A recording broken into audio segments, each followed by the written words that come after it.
So I thought I'd do a video reply. It is in the caption. If you don't want to listen to my voice, you can read it there. But I've seen a few videos where people are like, heatless curlers are causing alopecia or hair loss, and I don't think they can actually technically connect it to alopecia, and heatless curls can be connected together.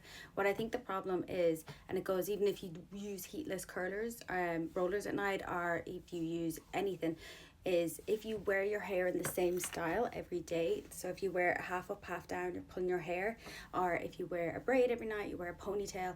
If you use the same thing repeatedly, you're going to have the same tension. So Ariana Grande is a perfect example of this. When she had her hair in like the big ponytail, and she talked about losing hair, and people could see the sides of her hair because every day she had her hair pulled so dramatically. And it's the same if you have your hair in the exact same style every night.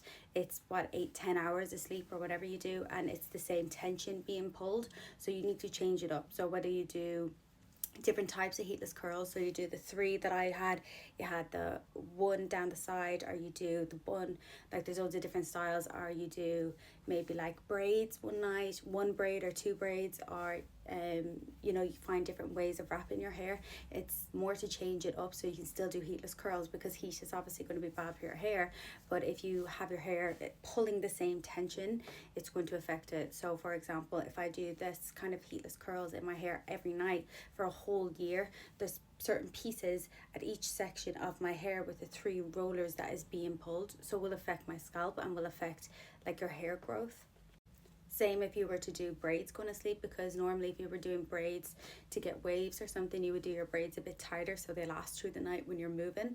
So if you were to have one braid or two braids, like you're going to have that little pull there at the front or a little pull at the back that is going to affect it. So I think personally, I'm not a scientist, but personally, if you just change it up every night how you do it, it will be more beneficial for your hair to not do the same thing.